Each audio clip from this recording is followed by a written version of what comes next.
Starting us off in at number 10, Vlad Plasmius. In the world of Danny Phantom, there exists a select few individuals with the ability to transition between a human form and a ghost form. One of these is Danny Fenton, the other is a female clone of him named Danny Fenton, but the third is probably the most important one, Vlad Plasmius, also known as Vlad Masters, Amity Park's mayor and Danny's dad's old college friend who's in love with his wife. Yeah, Vlad is secretly a human-ghost hybrid, actually the first to come into existence, following an accident that was caused by a college experiment that he was working on with Jack and Maddie, which are Danny's parents, in which Vlad gained his powers. Having been a half-ghost for the last 20 years, he serves as the main antagonist of the series, acting as just Danny's ultimate villain. But I mean, being a human-ghost hybrid and being the reason Danny Phantom goes dark in another timeline where his family's blown up is certainly worthy of getting him on this list. Plus, I love Danny Phantom. Butch, send me a pop figure, please. I couldn't find one. Number 9. Haziral.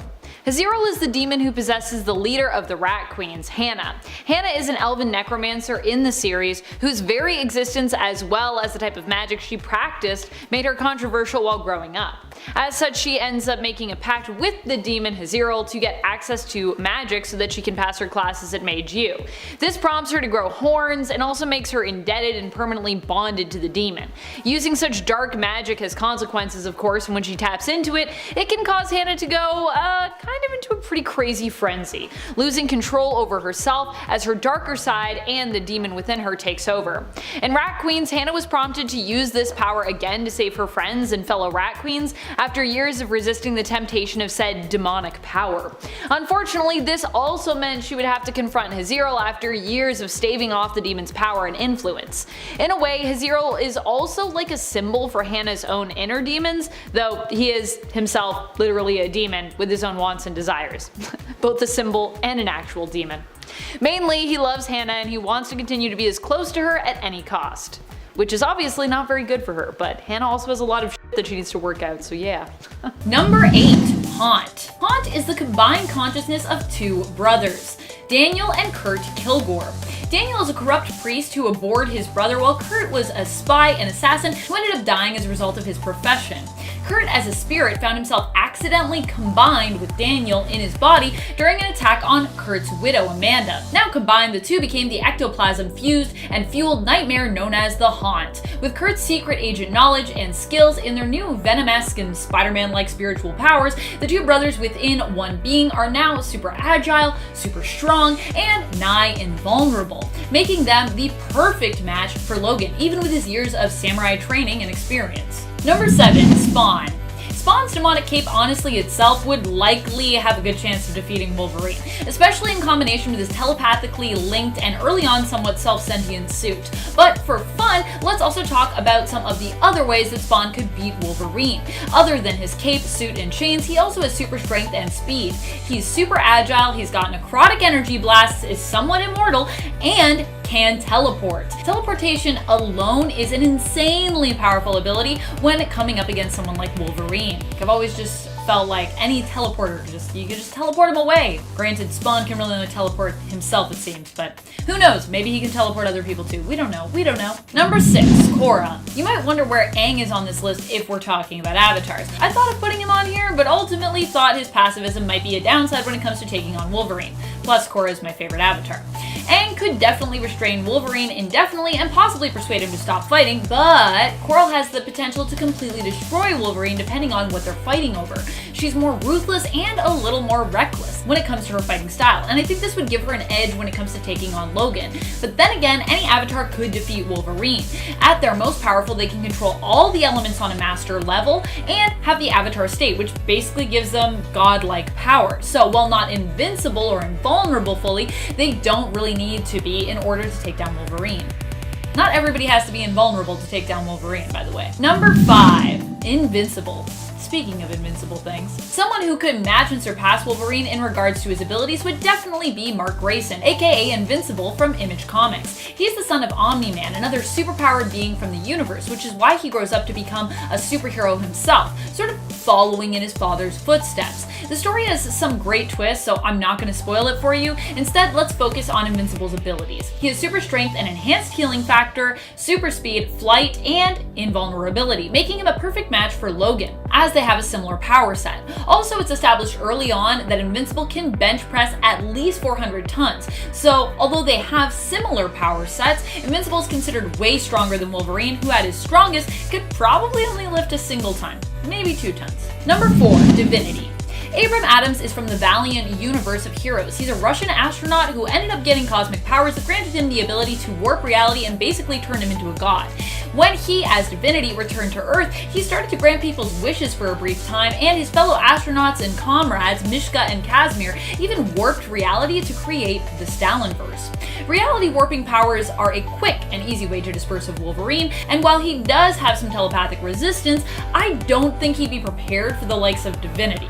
The only thing that might stop these two from tangling is that Divinity sometimes prefers to avoid getting involved in conflicts, so he might choose to not engage with Logan depending on the circumstances.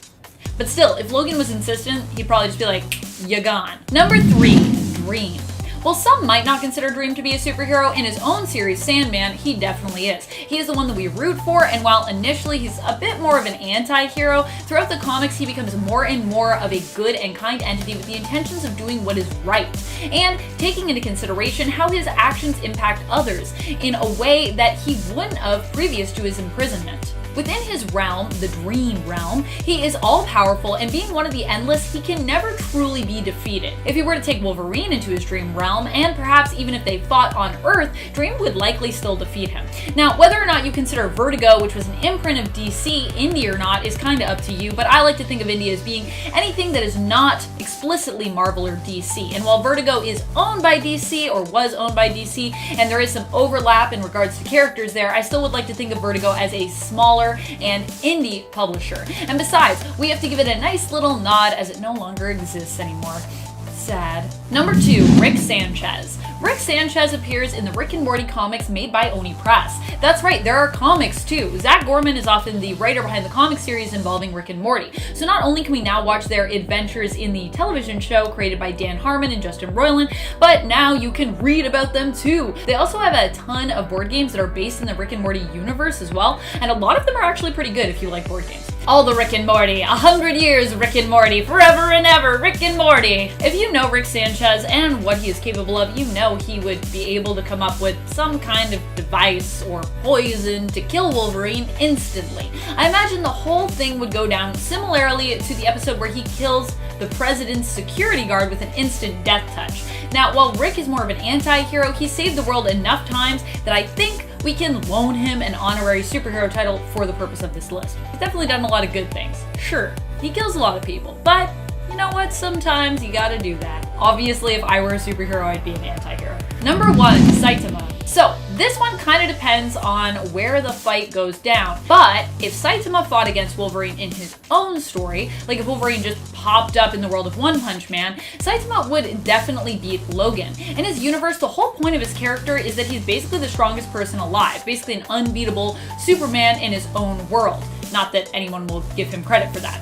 In the world of Marvel, I'm not sure if he'd be as powerful, but I like the idea of Saitama battling the entire X-Men squad and just pretty much messing everything up. I'd like to think that people have enough respect for him in terms of fans, not in terms of his own world per se, that we'd accept him totally kicking Logan's butt. Just one punch and Logan's done. And at number 10, Punk Mambo. From the Valiant universe, Punk Mambo is a series about a hard-living voodoo priestess. Raised in London, relocated to the Bayou. A mystical mercenary for hire, often helping the wayward, troubled, and damned with what afflicts them, she does it for a price, often a steep one. Mambo, whose real name is Victoria Greaves Trott, is described as a street-savvy British punk with a rich cultural history of voodoo, and she battles the forces of evil too. So, what is this priestess capable of? Astral projection, hypnosis, illusion casting, magic, duh, necromancy, longevity, she doesn't age, and unarmed combat. She also has enhanced senses. Neat. Next up, in at number 9, Blue Boy. Blue Boy is a character from Fables, a series published by Vertigo, which, yes, is owned by DC, but cut us some slack here, friends. The series features characters from fairy tales and folklore who call themselves Fables. and live in a centuries-old community within New York City after their homelands were conquered by a deadly and mysterious enemy known as the Adversary. Blue is known as a hero, and he was a former farmhand and warrior before becoming a clerk at the business office in Fabletown. And he's magical! He's immortal, as all fables are, and carries around something called a Vorpal Blade, which can cut through most spells and enchantments. He also has a witching cloak which acts as an impregnable armor that cannot be burned, stretched, or ripped. It also has an endless personal carrying capacity and can give the wearer shapeshifting abilities. I mean, crap, hook me up with one of those please. Where do I buy on Amazon? Number 8. Quantum and Woody. You may have heard of Valiant's character Bloodshot, who recently got his own solo film, but what about all of their other superheroes? Quantum and Woody is a series and superhero duo from Valiant Comics. It was inspired by the superhero team-up series Power Man and Iron Fist, but is a lot more bizarre. The series itself was written by Christopher Priest, with art actually by the artist who did Power Man and Iron Fist. Pretty cool. Quantum and Woody are adoptive brothers who, after years of being estranged, are brought back together when their father mysteriously dies. While trying to figure out what really happened to him, they stumble upon superpowers. The catch? They must touch their power bands at least once every 24 hours to not only keep their powers, but also keep from losing their lives as well, as they would then no longer exist if they didn't touch their band. Quantum's powers are more defense-based, while Woody's are more offensive. Oh, and they also kind of have an animal sidekick, Vincent Van Gogh, who is even more bizarre than he already sounds. Just trust me. I don't want to spoil anything, but Vincent Van Gogh. What a goat. Number 7. Josephine. More commonly referred to as Jo, Josephine is the main character and hero of the Fatale series. More commonly referred to as Jo, Josephine is the main character and hero of the Fatale series, which comes to us from Image Comics. Fatale is a supernatural noir-style comic created by the brilliant team-up of writer Ed Brubaker and artist Sean Phillips. Seriously, I love these two together. Some might argue that Jo isn't really a hero as she's a little bit selfish, but in focusing on uncovering the mysteries of her own power and in trying to save herself, she does inevitably save others. In the long run, at least. There are a lot of people that end up being sacrificed along the way in order for Jo to stand a chance in defeating her enemies in the end. And also there are just straight up people being sacrificed along the way by her enemies who are attempting to track her down. So yeah, she kinda also gets a lot of people killed, but you know, it's not her fault. Jo's powers allow her to control all men who gaze upon her, with them being irresistibly attracted to her no matter who they are and no matter if she wants to influence them or not. Unless of course they are able to protect themselves against her influence with extremely powerful magic, which we only see from a couple characters really in the series. In other words, her power is pretty freaking strong. The only downside here, which is kind of the crux of it all, is that she can't fully control her powers. That is, she can't turn them off when she wants to, which ends up causing a lot of problems for Jo along the way, but I won't spoil any of that. Anyways, if you haven't read Fatale, it's now, I think, it's gonna be 10 years old soon, so go and read it, hurry up!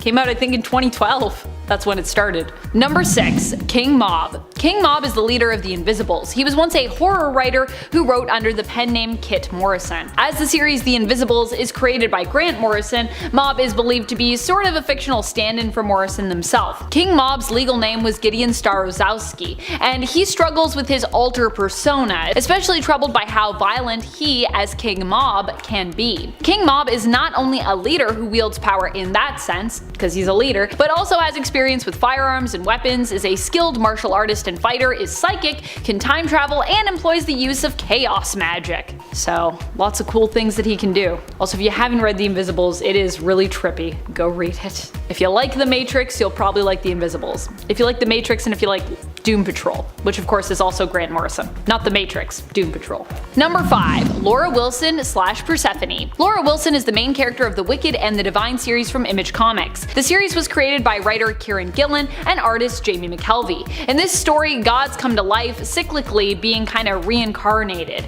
This is known as the recurrence. Laura herself is obsessed with the gods and the pantheon, who are all of course re-emerging at the time. She wants nothing more than to be a god herself. At least that is what what she thinks she wants until her wishes kind of come true. She is revealed to be Persephone, who is believed to be the final god to return during the recurrence. As Persephone, she can summon plants and vines and control them. She also seems to have some kind of control or influence over the underworld. Laurey can also create fireballs and reveal to others past events, summoning visions of the past even if she was not present for those events. Number 4. Sludge. Sludge is a hero or anti-hero who comes to us initially from Malibu Comics and was created by writer Steve Gerber and artist Aaron Lopresti. Sludge was once Frank Hogue, a dirty NYPD police officer who accepted bribes in exchange for favors when it came to drug dealings. He was ordered by the crime boss he worked for, John Paul Marcello, to kill another likely dirtier cop. When Frank refused Marcello's request, Marcello had him killed instead.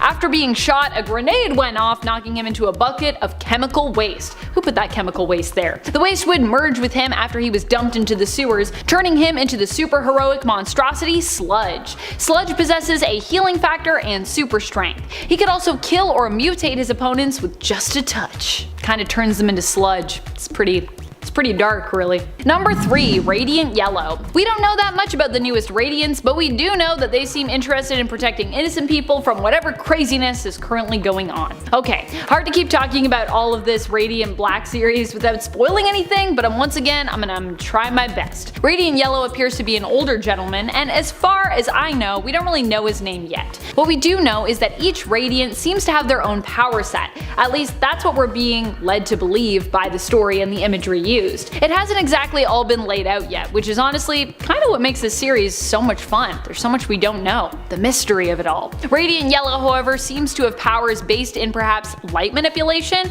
To me, that's what it looks like the force blasts that they emit are based in, and it also looks to me like they can perhaps manipulate light to create illusions. That's just based on the imagery that's surrounding them in the comics. Like the other Radiants, Yellow isn't too experienced and doesn't seem to understand the full extent of their powers just yet. Radiant Yellow comes to us from the Radiant Black series, which belongs to Image Comics and is written by Kyle Higgins, who, yes, was also the initial writer of the Power Rangers series, and it was also created by artist Marcelo Costa. Number 2. X-O Manowar. Valiant Comics actually has a whole stable and universe filled with supers, including this one here, X-O Manowar. X-O Manowar is actually the name of the sentient armor that is tied to our hero in this series, Auric of Dacia, a Visigoth from the 5th century AD. Auric would end up being abducted by aliens and enslaved for years before he managed to escape. Auric learned of where his captive's armory was kept and basically ended up getting there and then getting the X-O Manowar suit. He then bonded with the suit and used that advanced tech to escape his captors. However, due to interstellar travel, by the time he arrived back on Earth, it was now the 20th century, basically modern day. Eric would have to adjust to this very different world, and along the way would meet other superheroes from the Valiant universe. That's right, there's not just 2 more, there's a whole bunch of them. X-O Manowar is a character created by writers Jim Shooter, Steve Englehart, and as well as artists Bob Layton and Barry Windsor-Smith. Number 1. Black Hammer. Black Hammer is Joe Weber, the title character of the Black Hammer series, written by Jeff Lemire with artwork by the amazing Dean Ormston. The Black Hammer series was made to be completely different from other more traditional superhero comics, but if I did have to compare Black Hammer to anyone from that more conventional world, I would liken him to Thor myself. Joe Weber inherited the hammer and powers of the former Black Hammer when he died, being transported to the realm of New World as soon as he himself had picked up the fallen hammer. There he learned that he was meant to become the new Black Hammer, replacing the fallen one as Starlock's new and most powerful warrior in the fight against Starlock's evil twin, the Anti-God. While being the title character, Black Hammer isn't actually the main character of this series. As we learn near the end of issue number 1, Black Hammer sacrificed himself to save the world from the Anti-God and keep his fellow superheroes and friends alive. But what really happened to him, and just how and why are his teammates now seemingly trapped in the timeless and kinda eerie town of Rockwood? Well, to find out, you'll have to read on, true believers. Coming in at number 10 is William Marvell. Every now and then, I have the pleasure of talking about the Amalgam Universe, the place where Marvel Comics and DC Comics finally played nice and mashed up their characters together to give fans some of the coolest, most unique, and most powerful iterations of their favorite heroes. For the Amalgam Universe version of Shazam, I think the two comic book giants made a really cheeky move when they gave us a combination of each of their Fawcett comic character iterations. William Marvell, a mix of Billy Batson from DC and Mar-Vell of the Kree from Marvel Comics. William here is a young boy that is transformed into a super scientific, energy projecting superhero called Captain Marvel whenever he shouts the word Kree! Now, as silly as it would be to go around shouting Kree, it really just makes sense for this to be the amalgamated version of Captain Marvel and Captain Mar-Vell. Captain Marvel was a key member of the JLA, or the Judgment League Avengers. Number 9, Mary Marvel. Mary Marvel isn't an alternate Shazam in the way you might think, meaning she isn't from an alternate universe.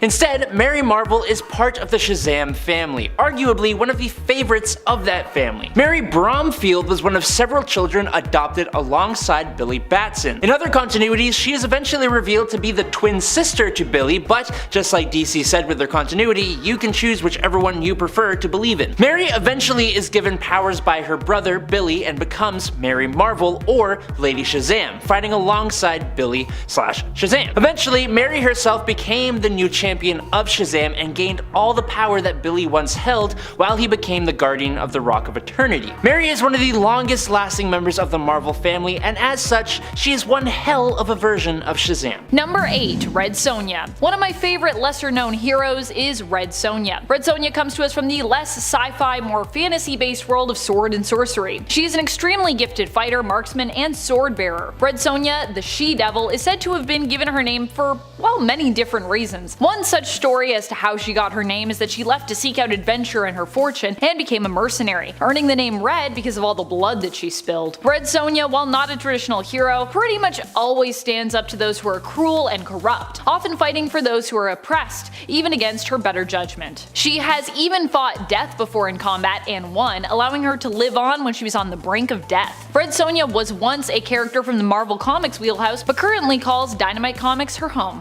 Number 7, Vampirella, but you can call her Vampy. Vampirella isn't a conventional hero by any means, but she definitely tries to do what's best by folks while still being a vampire from outer space, and at the same time with ties to Lilith and Hell. Overall, she's both complicated and also kinda super simple, and it's that weird blend of those two very different elements that I love about her. Vampy, being an intergalactic vampire, is super strong, fast, can fly because she actually has wings, and also has been shown to have access to advanced technology at times due to her ties to the planet Draculon. Vampirella is currently attached to Dynamite Comics, but was originally a property of Warren Publishing. Number 6, Savage Dragon. Savage Dragon is a popular hero as far as the lesser known or indie heroes go, so if you haven't heard of him before, you might want to check him out. Initially, his origins were a mystery. All we knew was that he was a humanoid, green-skinned, dragon-like character who decided to fight as a police officer and hero, fighting against the criminal and mutant super freaks of Chicago. That's also in part because Savage Dragon initially had really bad amnesia in the comics, so he didn't actually even remember his own origin story at the time. Savage Dragon hails from Image Comics and was originally introduced as simply Dragon before being known under the mantle of Savage Dragon. His powers include super strength and super healing. Number 5, Witchblade. Witchblade is a hero who comes from Top Cow Productions. Mainly we've known Witchblade as Sarah Pizzini, but the Witchblade has belonged to many other powerful women throughout the years. The Witchblade is an ancient mystical artifact that typically binds itself to a host who can then wield and use its powers at will. It can be more or less powerful depending on the host, but in this case, since Sarah is one of the most well-known hosts of the Witchblade, we're gonna basically base the ranking on her abilities. The Witchblade can be used to summon mystical armor, which can cover the entirety of its host's body, though typically most are not skilled enough to actually summon that much armor, and instead are usually only covered in little pieces of armor as a result. Hence why you see that Witchblade art and she's like, not really covered in much. This armor grants the wearer invulnerability, but even if its host is harmed, it also grants the power to heal. Aside from creating armor, the Witchblade can also be used to create weapons on the fly. It also increases its host's strength and endurance. Sarah herself was also a trained NYPD detective prior to becoming the host for the Witchblade, so she also brings her skills as an officer and detective to the table. Number 4, Luther Strode. Luther Strode is the main character in the Strange Talent of Luther Strode series, a series that hails from Image Comics. Luther ends up acquiring powers that enhance his strength, durability, speed, and combat skills after receiving a mail-order exercise program known as the Hercules Method. Luther Luther's powers, however, only create more harm than good in his life and lead to a lot of death, much of it happening as a result of his own involvement. Try as he might to try and do good with it. While not a conventional hero, Luther definitely fits the bill of an anti-hero, or more accurately, tragic hero archetype, with everything going awry, no matter his intent. He's also someone I would personally love to see take on the hero who made our number 2 spot. Number 3, Radiant Black. Radiant Black is Nathan Burnett, or was Nathan Burnett. Nathan to start, anyways. Going to try not to spoil this series because it's one that I think we should all be reading, so I'm just gonna leave it at Nathan for now. Radiant Black is the first hero we meet in this series. In issue number 1, Nathan ends up getting the powers of the Black Radiant, which basically means he has the powers of a black hole. Radiant Black can manipulate gravity and also becomes super dense with this power set. The downside for this hero is being new means that he's pretty inexperienced in the comics thus far. However, gravity manipulation as a power set is insane, which is how he ranks so high up on this list despite his inexperience. Radiant Black hails from Image Comics, and like I said, if you have not checked out this series and gotten to know the Radiants yet, well, you definitely need to change that, and you need to do so. It's like Power Rangers, but possibly cooler, and I say that having much respect and much love for Power Rangers. So that's not a snub at all, it's just like, it's really good. Number 2, Bulletproof. You know Invincible, but do you know Bulletproof? Fans of the comic series likely do, but if you just became an Invincible fan via the animated series, then this isn't a character that you'd be familiar with just yet. After all, at this point we've only had 1 season so far, so it's very likely Bulletproof will appear in the series, just not until a bit later on. Bulletproof is Zandale Rudolph. He got his powers as a result of his brother using him as basically a science experiment, as his brother Tyrone was actually obsessed with superpowers. Zandale would end up getting powers as a result of this mad science, while his brother would end up dead. Bulletproof also goes on to take up the Invincible mantle at one point, filling in for Mark when he is off-world. Zandale's powers are based on energy absorption, which I think is one of the strongest power sets to have personally. Bulletproof, like other heroes in the Invincible universe, comes to us from Skybound, which is an imprint of Image Comics. Number 1, the Darkness. The Darkness is an ancient elemental force that takes up residence in a host, granting them special powers. One of the most famous hosts that we have come to know as the Darkness is Jackie Estacado. The powers that Jackie wields are similar to what you'd expect from some kind of demonic force. They're also honestly comparable to Venom's power set from Marvel Comics, at least I see a lot of similarities there. The Darkness gives you access to a sort of mystical armor which can be summoned at will. It also grants the user a healing factor, shapeshift abilities, and through them also the ability to fly via wings that you can create. Jackie as the Darkness can also create dark tendrils, which he can also turn into weapons, and he can also summon entities known as Darklings. While more of an anti-hero due to his methods, Jackie Estacado is still a hero in the sense that he generally fights on the side of good. The Darkness hails from Top Cow Productions. And if you do know the Witchblade, you probably know the Darkness, or vice versa. Number 10, Scott Pilgrim. Scott Pilgrim is a character that currently belongs to the publisher Oni Press. He is also a fellow Canadian like Logan. Of course, Scott just appears to be a young man without any powers at first glance, but don't be fooled. He has shown extraordinary courage and skill when it comes to defeating Ramona's evil exes. Now, I'm not saying that Wolverine would be an evil ex. Most of his exes are dead, to be honest, but he has also slept with quite a few people. I mean, every superhero saw a lot of action in the 90s in my opinion, and Logan was no exception there. So it is possible that Wolverine might end up being a surprise evil ex that Scott could come up against. And if he did, I bet he'd track Scott down and surprise him, which seems to be a good way to have Scott defeat you. Matthew Patel ended up catching Scott off guard and as a result was handily defeated. As long as Scott doesn't have time to get inside his own head, he's a powerful foe. Number 9, Butcher. Billy Butcher is known as being one of the most feared men among his world of supers in the series, The Boys. If he came into the Marvelverse, I'm sure he'd have no trouble disposing of Wolverine just like he would any other superhero. While he may not have Wolverine's insane healing factor or adamantium-infused skeleton, Butcher is known for his ruthlessness, his cunning, and his ability to think fast. He is also astoundingly strong and agile. Combine this with the fact that he almost never backs down, and he would definitely be an indie hero who could defeat Wolverine. And at 8, Dave. Dave's origin is unknown as of yet, but it is heavily inferred that he was like the other thousands of robots in the series, created by humans to serve a certain task. However, the robots became advanced enough to form their own conscious thoughts, so of course they revolted and killed off the entire human race.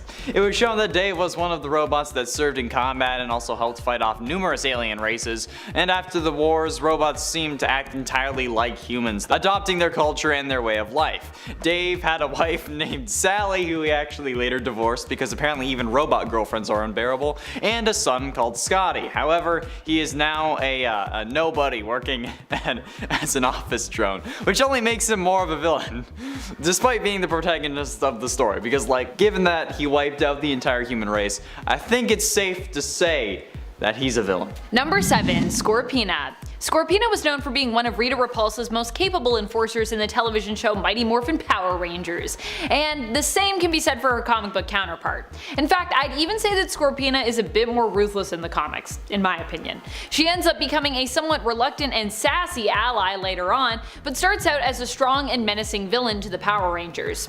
Scorpina is known for her determination, expert fighting skills, and her intelligence. She initially is presented as a major enemy for Tommy Oliver, the Green Ranger, as he struggles to fight against Rita Repulsa's influence and hold over him. Scorpina would also go on to work alongside Lord Draken, the evil alternate future version of Tommy, and would later succeed him as the leader of his army. And at 6, Death. We all love a good rendition of death, right? Of course we do, that's like the foundation of any good comic storyline.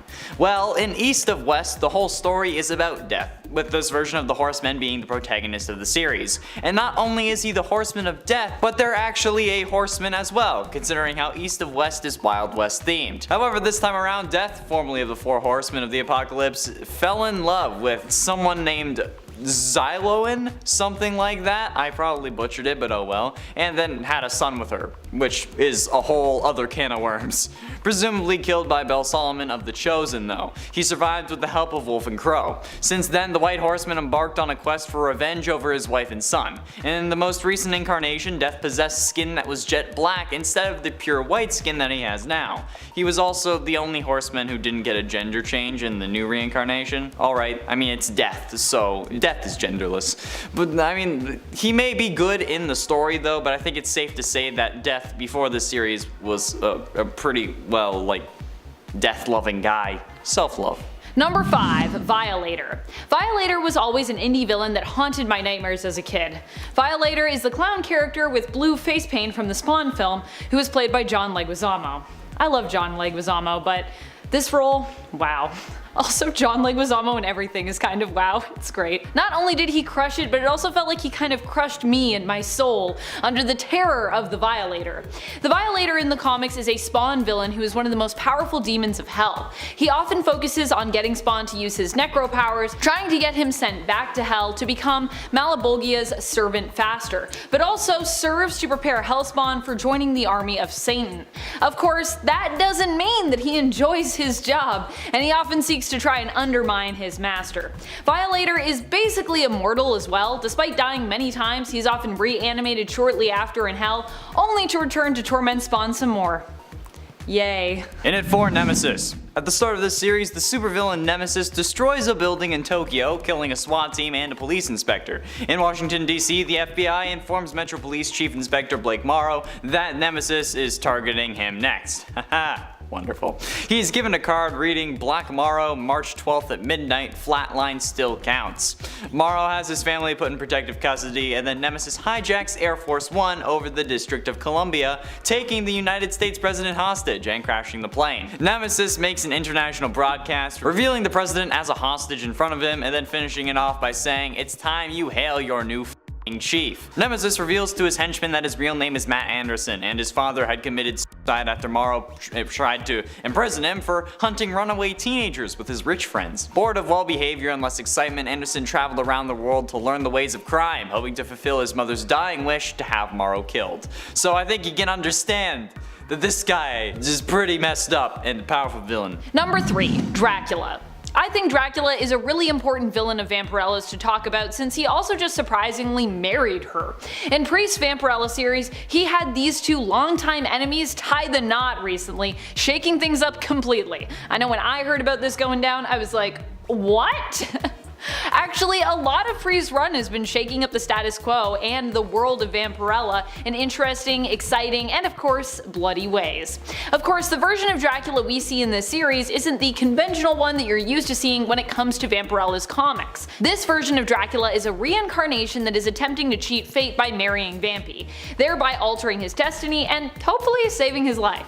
For years in the comics though, Vampirella's nemesis Drac was often posed as the lord of a bunch of evil vampires, with all the vampires kind of coming from his blood lineage being corrupt in some way. It was like he only made bad vampires. That was like a whole thing.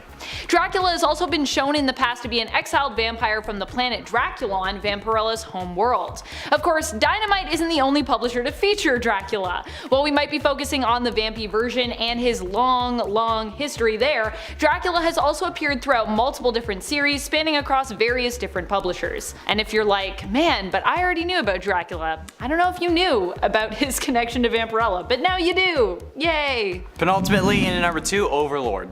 A superpowered crime lord who operates out of Chicago, he is the archenemy of the Savage Dragon and the leader of Vicious Circle. There have been 3 people who had this mantle though: Antonio Seghetti, who I keep trying to call Antonio Spaghetti, Victor Nixon, and Flash Mercury. Antonio Seghetti grew up in Chicago around the time of Al Capone and became fascinated with the mafia way of life. When his sister was being in an alleyway, the 8-year-old Seghetti stabbed the man responsible and claimed his first victim. This act led to a life of crime, and he soon came under the wing of a man who would become Octopus, whilst also rising up through the ranks of the mafia. Once he had reached a position of authority in the mafia, Seghetti vowed that he would never lose his power, but his position came under threat when a superpowered freak became the dominant figures in Chicago's crime sector. Seeking resources and methods with which to cement his leadership position in Chicago, Seghetti forced alliances with the Nation of Lieberheim and Cyberdata organizations, and as well became Overlord, because that's what you do. Number 1, Lady Death. Because, you know, one comic book version of Death wasn't enough, so we had to do another one. Lady Death is one of the most powerful female supervillains out there, as she is literally the embodiment of death. And if you think you know about this Lady Death, you might not, because we're not talking about the one from Marvel. She hails from the Bad Girl comic days, where it was trendy for female characters to be bad, whether that be bad as anti-heroes, full-on heroes, or villains. In Lady Death's case, she was mainly known as a villain. She first debuted with Chaos Comics, but has changed publishers since her initial appearance with them. Lady Death originally was the beautiful and sexy woman who seduced Ernest Fairchild into becoming a full-on psychotic killer, who would later become known as Evil Ernie. As such, her first appearance was in Evil Ernie issue number 1 in the original black and white 1991 series. The Evil Ernie War of the Dead series finishes with Ernie managing to kill everyone on Earth in order to win Lady Death's favor. He does so by instigating an all-out nuclear war, ending the story with a mushroom cloud, and then ending the story again with a mushroom cloud of his face.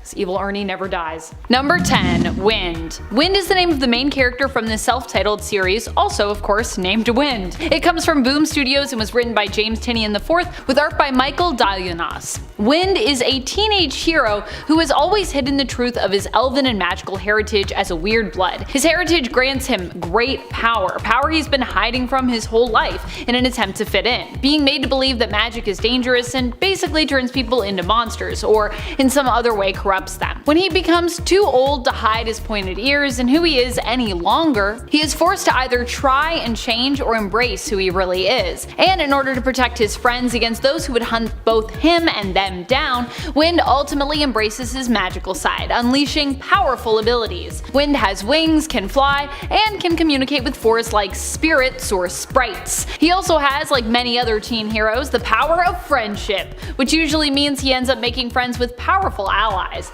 I would say if you love the world of Avatar, you might also end up falling in love with both the character Wind and his series. It reminds me of Avatar, at least, in like the best way. Number 9, Lord Fanny. Lord Fanny is Hilda Morales, who was born as a boy but raised as a girl. She is a transsexual woman and one of the first trans heroes in comics. Lord Fanny was raised as a girl by her grandmother because only women in their culture could become witches, and her grandmother was a powerful witch who wanted to pass on her knowledge and power to Fanny. Although although Fanny herself did choose to be a girl, if that makes sense. Lord Fanny is a member of the Invisibles team and was created by writer Grant Morrison and artist Steve Yoel. The Invisibles was a comic series that existed as part of DC's Vertigo imprint back when it was around. I miss Vertigo so much. The series began in 1994, and in issue 13 we'd learn more about Lord Fanny's origins and her very tragic backstory. Lord Fanny's such a cool character. Number 8. Bloodshot. This one seems rather fitting considering his live-action feature film is in theaters now, and it stars Vin Diesel. Okay, so Bloodshot comes from the Valiant universe, and he is an enhanced super soldier. He became a test subject for a secret government organization where memories of his past were erased, and he was injected with microscopic computers called nanites. Because of this, he has enhanced strength, agility, and the ability to heal from any injury, making him an unstoppable killing machine. Now, I haven't seen the movie yet, but Valiant really wants it to work so they can kick off their own cinematic universe, featuring a variety of characters from, their comic universe. Man, everyone wants a cinematic universe nowadays. Number 7. Damien Hellstrom. Damien Hellstrom is potentially going to be a lot more well known soon since he has a series coming out on Hulu. I say potentially because with a lot of the Marvel television division shutting down, it's very likely that his series might not happen. Similar to what happened to the Ghost Rider Hulu series. Okay, so Damien is the son of Victoria Hellstrom and the demon Lord Satan. The Hellstrom family has worshipped the devil for a long time, and then Victoria decided to have a child with Satan. She also ran a cult called the Chapel of Dresden. Now, Damien wasn't aware of his parentage for a long time, but he did find out eventually, so he began to harness his abilities and became very, very powerful. After years of training, he took on the hero name of Hellstorm. He became the ruler of Hell, but still fights for good, but has gone back and forth between good and evil sometimes, as they usually do.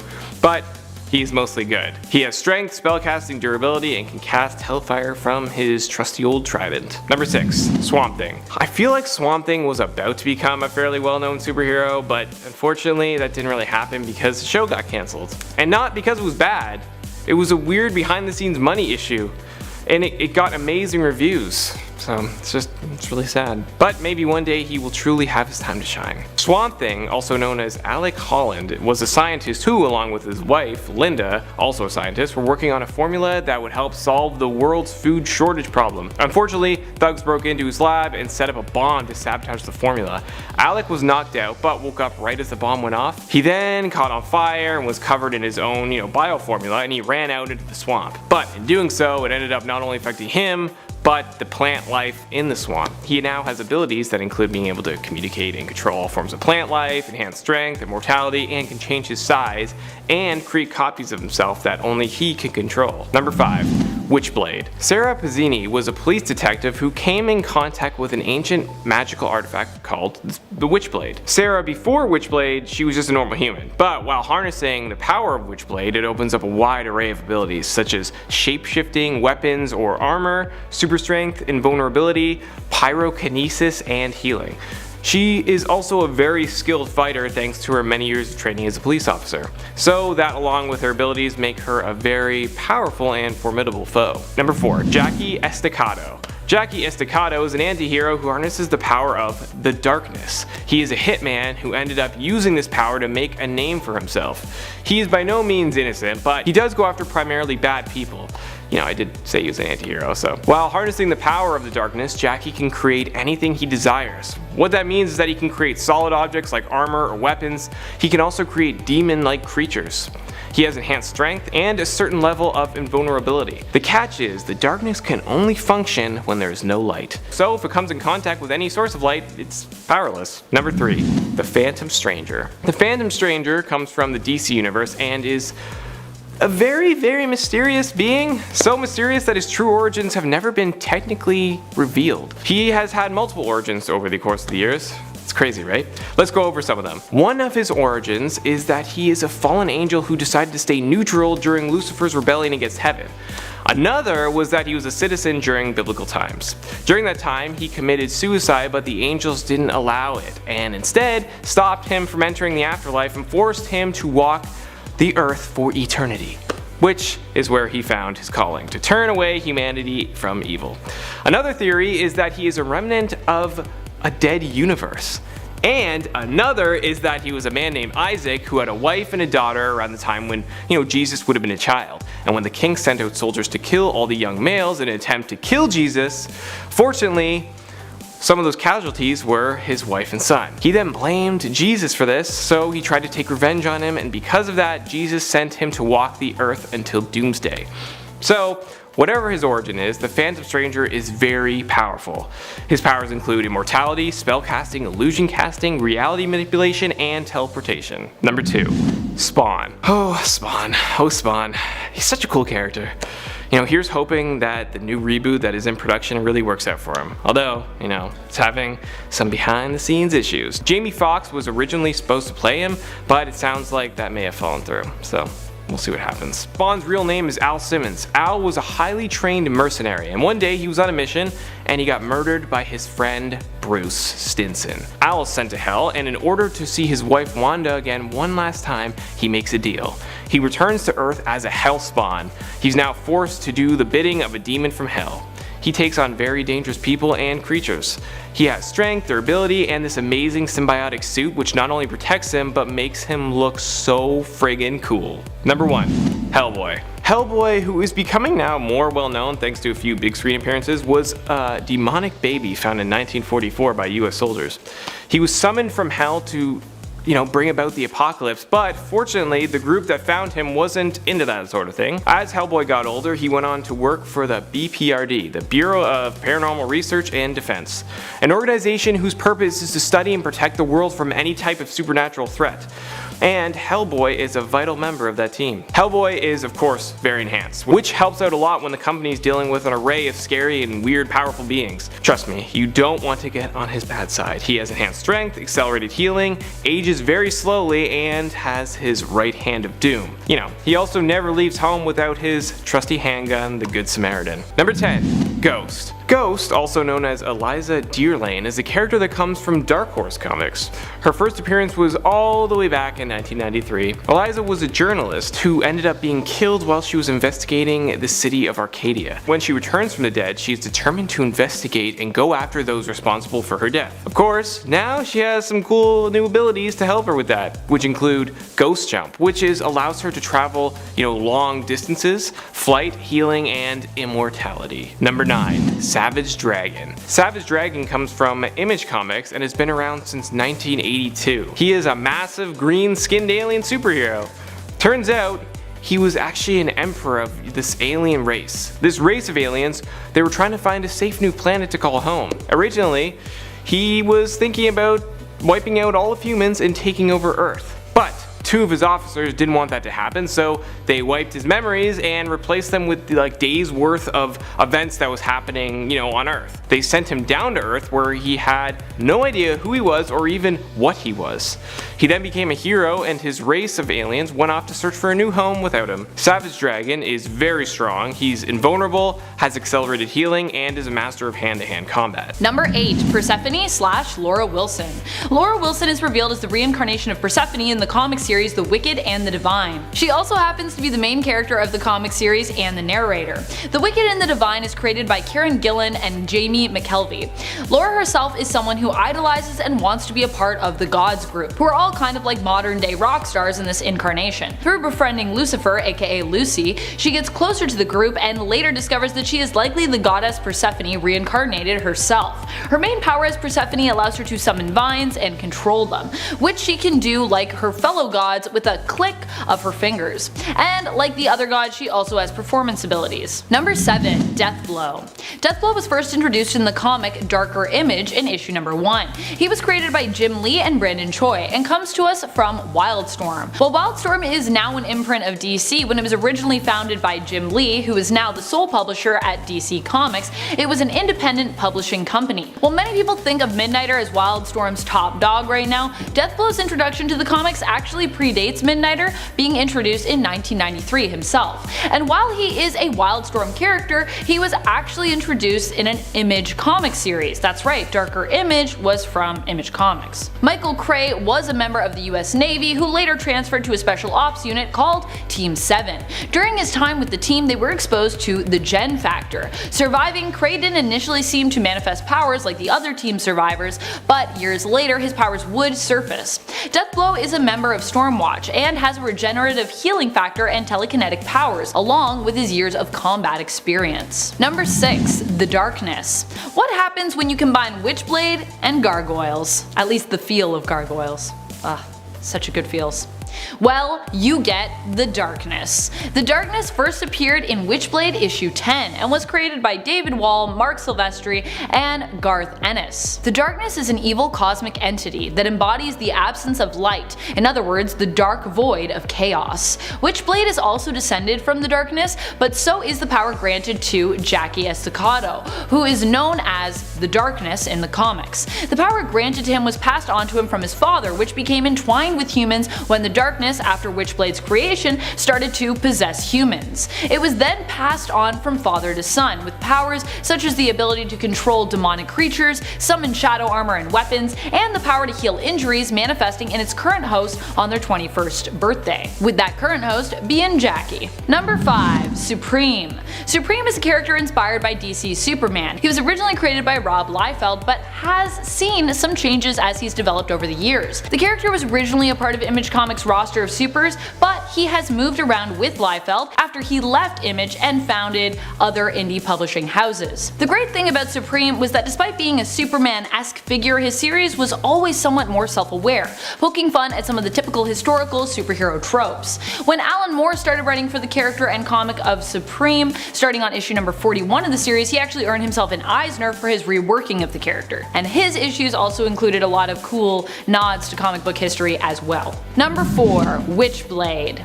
The series Witchblade centers around a mystical artifact and the woman who is granted it after it abandons its current host, in order to save her and to heal her. This object is known as the Witchblade itself, and this woman is Sarah Pezzini, an NYPD homicide detective. The powers granted to her by the Gauntlet are the abilities to form weapons and armor using it, usually very provocative armor. The Witchblade also grants Sarah enhanced strength. Flight allows her to shoot energy blasts and grants her a healing factor. Witchblade was created by Mark Silvestri, David Wohl, Brian Haberlin, and Michael Turner. Number 3. Vampirella. Vampy, as she is fondly known by her fans, has moved from publishing house to publishing house during her time in the comic book world. But she's also no spring chicken when it comes to her history as a hero. She actually first appeared in Vampirella issue number 1 in 1969 from Warren Publishing. Makes her, what, over 50 years old?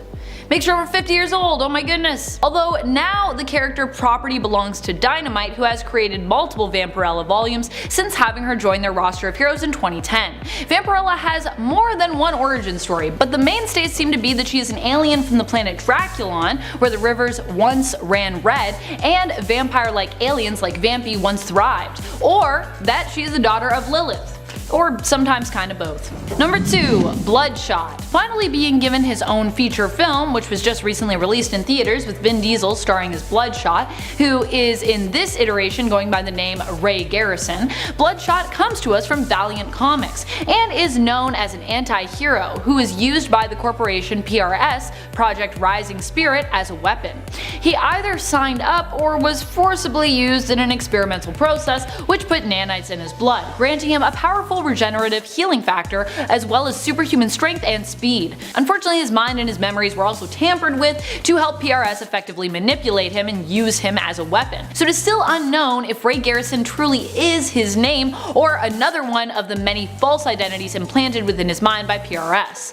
Bloodshot was created by Kevin Van Hook, Don Perlin, and Bob Layton. Number 1. Hellboy. Hellboy was created by Mike Mignola and is from the series Hellboy out of Dark Horse Comics. He was just a little half-demon baby when he was summoned to Earth from Hell by Nazi occultists. Unable to bring himself to kill the young demon and believing he could probably be redeemed, Professor Brutenhold, head of BPRD, Bureau for Paranormal Research and Defense, took him in and raised Hellboy as his own son. Hellboy's spectacular stories involve monsters from all kinds of lore and cultures and are a fun mashup of horror, comedy, and action, while also having a sort of period feel to them as well. There's sometimes a very film noir feel in these stories. Number 10, Draculina. To be clear, when we talk about heroes you've never heard of, we're more talking about those that sit on the outskirts of the superhero fandoms. So you won't find them likely on the big screen or on DC's or Marvel's main teams like the Justice League, Avengers, or the X-Men. Instead, these are heroes who come from a more humble background by comparison. Some of them may have been simply forgotten due to just how long they've been around, whereas others typically are associated with smaller or even in some cases now defunct publishers. Coming from the world of fellow indie hero Vampirella, Draculina is sort of Ella's adopted sister and also kind of her ex-lover or ex-one-night stand. There have actually been at least 2 different Draculinas, possibly 3 at this point. One is Lilith's biological daughter and the biological twin sister of Vampy, who is blonde. The other one, the one I'm focusing on, who was once Vampy's lover, became obsessed with her and was eventually adopted by Lilith to become the new Draculina. If you want to learn more about her and other Vampy adjacent characters, Sacred 6 is a pretty cool comic that I would recommend that you check out. Or you can learn more about this version of Draculina in the 2019 Vampirella series from Dynamite. Both of those series, by the way, are by Christopher Priest. Both Draculinas go by the name Victory, although the one we're talking about here was originally named Victoria, but the two do differ in terms of appearance and, like I said, blood relation. Blood relation in this context almost becomes a vampire pun. This new Draculina isn't exactly a vampire, by the way, but is armed with a demonic ring that basically grants her powers similar to one, allowing her to accurately play the part. Draculina is currently a property of Dynamite Comics. Number 9, Tony Chu. Tony Chu is a quirky and unique character, but still is ultimately a hero, and even technically has superpowers, so he would qualify as a superhero. Tony is a detective who possesses the unique power of sebopathy. Whatever he eats, except for beets, he gains in-depth knowledge of, being able to tell where all the ingredients that make it up came from, being able to taste everything about that ingested food. Tony uses this skill to basically solve murders mainly, sometimes even ingesting parts of victims or the accused, sometimes even ingesting parts of the victims or the suspects to learn more about the case and help solve it. He initially worked for the Philadelphia Police Department, but ultimately gets fired after they witness him eating part of a deceased suspect. He later is hired by the FDA. In at number 8, Marco from Saga. While Saga hardly feels like an indie comic these days and is published by Image Comics, it's definitely by far one of the best and most popular series outside of DC and Marvel series. Saga is the story of a fugitive family struggling to survive a galactic war between the Wreath and the Landfall. Alana and Marco, our somewhat protagonist parents, were born on opposite sides of the war, becoming star-crossed lovers who have a child, Hazel, who narrates the series. It's a sci-fi meets fantasy, and it's got its fair share of magic. Marco was born on Wreath and has magical abilities that are quite unique. He has disintegration abilities in which he uses the ingredients of secrets to disintegrate hostile plant life. He can use binding spells to trap enemies together. He has healing abilities, but for healing big wounds he requires snow as an ingredient in the spell. Now that last one is something that he can only do to others born on Wreath if he needs to heal them. And he's also capable of electrokinesis, in which he can summon lightning strikes. Up next, number 7, Dee from Rat Queens. Dee, which is short for Delilah, is a human cleric, an atheist, and a character who hails from a family of Lovecraftian monster cultists who praised a flying squid god called Nyrgoth. Ngryoth? I'm probably saying that wrong. It's a squid god, so cut me some slack. She used to be the high priestess of said cult, but having become disillusioned by the horrible things her family worshipped, she left and began to travel on her own, which is how she met the other rat queens in the series. These days she mostly uses her magic for healing, but is also capable of necromancy, and she is skilled with a dagger. In at number 6, Snow White. Snow White is the deputy mayor of Fabletown, and is one of the main characters we follow throughout the series of fables. She was the first wife of Prince Charming before falling for Big B Wolf and getting married to him. So, what is Snow capable of? A lot, actually. She's pretty bad. For starters, she's immortal like all fables, but her magical abilities are where it's at. She is a descendant of a particularly magical line, inheriting great natural power, and she reeks of elegant energies, according to Prince Brandish. She can conjure armor and weapons, and she can fly, which is pretty darn cool.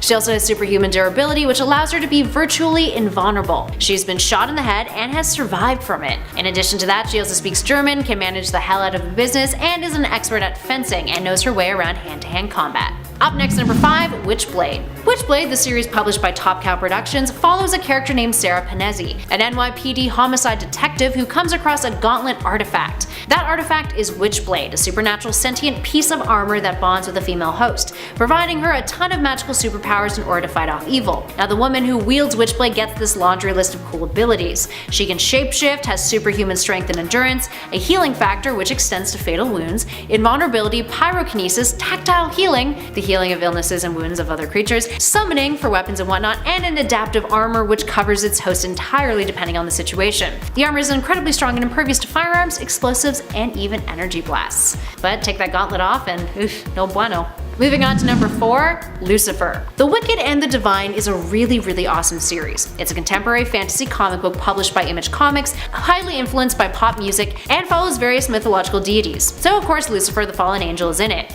Lucifer is the devil and one of the gods of the pantheon in the Divine and the Wicked. She's pretty impressive in terms of her abilities. She's a pyrokinetic, able to produce fires as she pleases, and the ability to cause foes to combust. She can also use the ability to cause foes to combust, create entire walls of fire, or use it with such precision as to destroy bullets. She can also use this fire as a force field to protect herself, and she has the ability to grant powers to an extent, and can teleport to the underground. Speaking of the Divine and the Wicked, that brings us to our next number in at 3, Laura Wilson. The narrative of the Divine and the Wicked follows our number here, Laura, who interacts with the Pantheon, a group of 12 people who are reincarnated deities. They end up getting supernatural powers, but there is a stipulation. They will die within 2 years as part of a 90-year cycle called the Recurrence. Laura briefly becomes the reincarnation of Persephone, the goddess of springtime, vegetation, flowers, fertility, nature, death, rebirth, and of course, the queen of the underworld. Moving on to number 2, Frau Tokenkinder. Frau Tokenkinder is from Fables, and she's known as the Black Forest Witch. She's a powerful member of the 13th floor in Fabletown, the group of witches and sorcerers who provide enhancements and spells that keep the community safe and cloak the magical nature of its inhabitants from the outside world. Often her spells come at a steep price. She's been around since the Paleolithic era.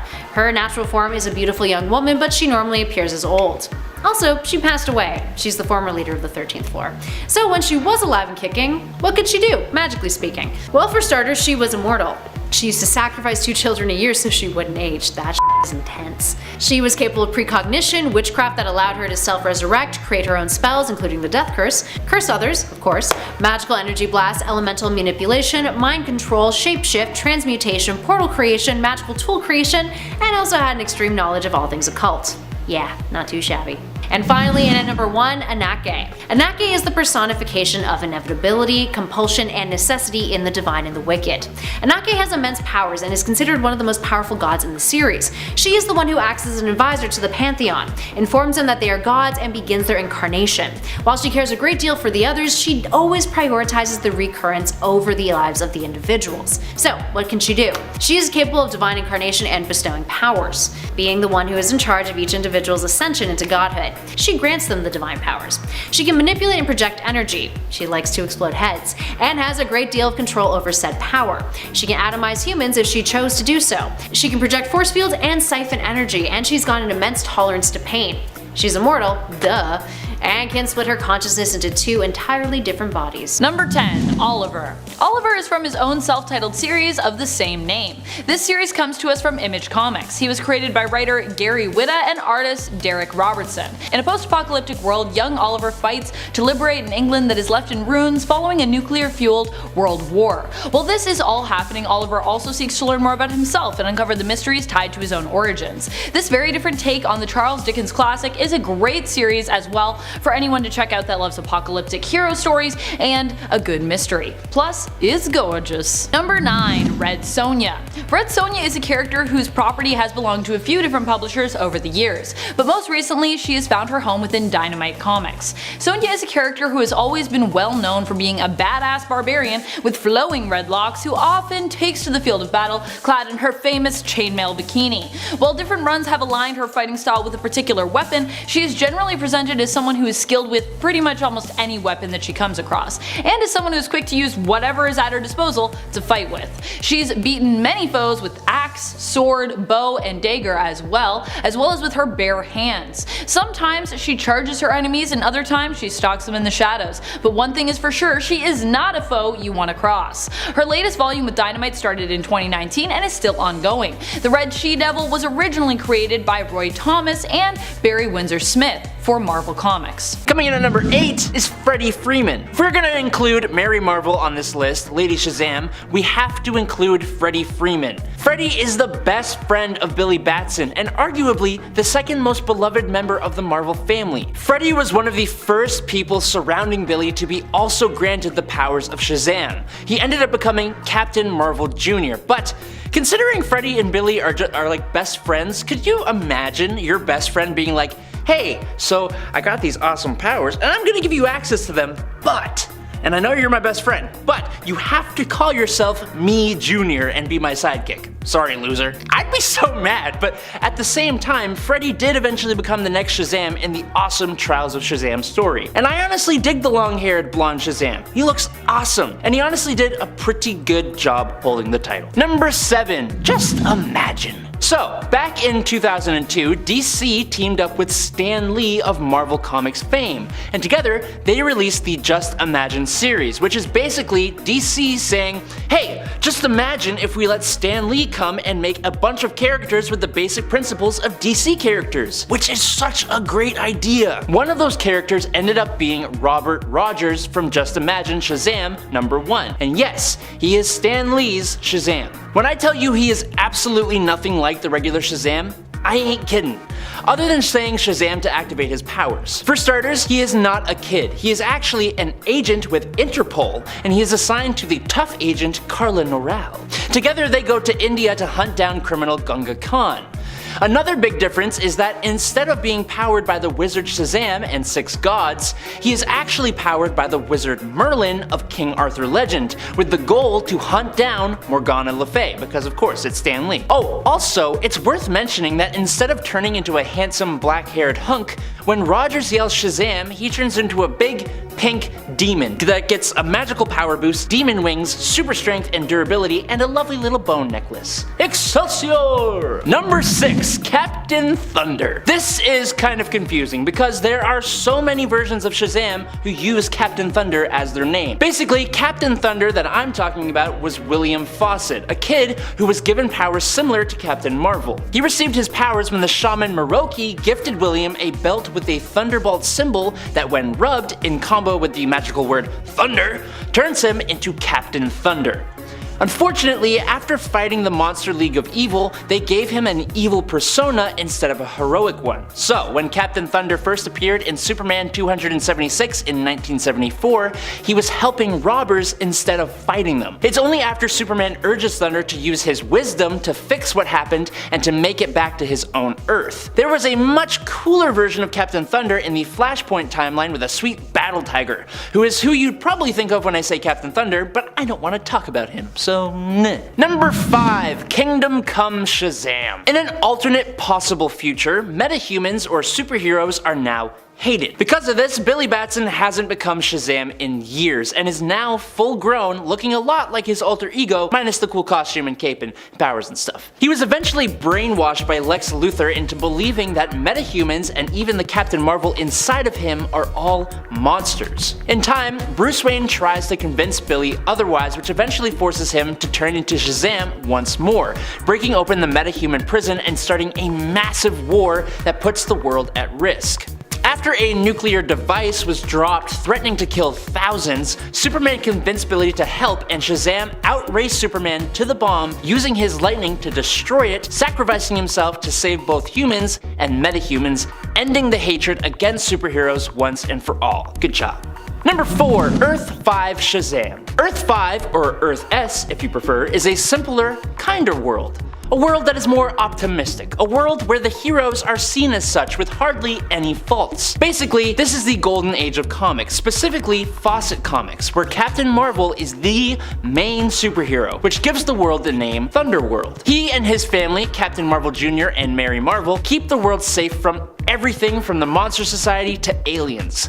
I'm talking like Shazam is essentially taking the place of Superman as the premier superhero of the Earth. This version of Shazam worked together alongside Superman and Overman of other universes to recruit the Supermen of the universe. They all worked together, led by Captain Marvel, to defeat Ultraman and weaken Mandrake, who was killed by the Green Lanterns. Yeah. Number 3, Shazam Who Laughs. After the Batman Who Laughs infects Shazam/Billy Batson with a dark metal virus, turning him into a Joker-like version of himself, he is tasked with infecting Superman with the same Joker dark metal virus. Shazam goes to the Batcave and waits for Superman to show up so he can attack, and Joker Shazam is easily a match for Superman and Batman one-on-one, but with the two teaming up, he's a little overwhelmed and retreats, which is odd because going by King Shazam, he takes on the Titan Atlas trying to test his new abilities and even defeats multiple gods. When he is in a fight with Ares, he even defeats and infects Lady Shazam, so it doesn't really check that Batman and Superman give him that much trouble, but whatever, that's how comics go because Batman and Superman are Batman and Superman. Luckily, he is cured thanks to Lex Luthor cutting off the source of the dark metal, but this guy was nuts and showed no signs of stopping, and that smile? It's creepy. It's just creepy. Don't like it. Number 2, Mazaz. When we first ever meet Mazaz, he is described as the most powerful superhero on Earth 3, the home of the sinister JLA, the Crime Syndicate of America. He was for a long time the biggest threat that the Crime Syndicate of America ever faced, and he has taken the lives of a lot of the CSA's members, using his superpowers. So what are those superpowers? Alexander was just a regular guy, as much as a Luthor can be, until at some point in his life, he figured out how to take the powers of superpowered beings. It seems that the first person who lost their power and their life to Alexander was Will Batson, Earth 3's Billy Batson, which gave Alexander the powers of Mazaz, which is Shazam backwards. Those powers are to call down dark lightning, transforming him into a more masculine being with superhuman strength, durability, flight, electrokinesis, and presumably magic. When he first shows up, he has already stolen the powers of a hero called Hawkwing, who we don't actually know, but he also goes on to take all the Kryptonian-like powers of Bizarro, plus kryptonite immunity, the Firestorm Matrix powers of Deathstorm, Earth 3's Firestorm, the super speed abilities of Johnny Quick, and way more. While the characters he fought were arguably worse than him in terms of their morality, no one from Earth 3 is really good, and he is absolutely terrifying. And finally, in at number 1, it's the God of Gods Shazam. The God of Gods was a side story from Darkseid War centered on the hero Shazam, and sees him gain 6 new gods in place of the original. After the Anti-Monitor killed Darkseid by fusing the Black Racer with the Anti-Life, Darkseid's death caused Shazam's connection to the Olympian gods to disconnect. Shazam's old gods were replaced by new gods, and the new gods included Anapel, the goddess of rebirth, Siva, the god of destruction and strength, Ate, the goddess of impulse, Hronmir, the Martian god of death, Memorgan the wizard, and Zanzu/Yuga Khan, the father of Darkseid. Shazam gaining these new gods' powers makes him incredibly powerful. Yuga Khan said that Shazam can put a hole in the source wall by being empowered by the other 5 gods with the lightning rod, which is incredibly powerful if you don't know. So, long story short, the God of Gods was an incredibly amped up version of Billy Batson's Shazam.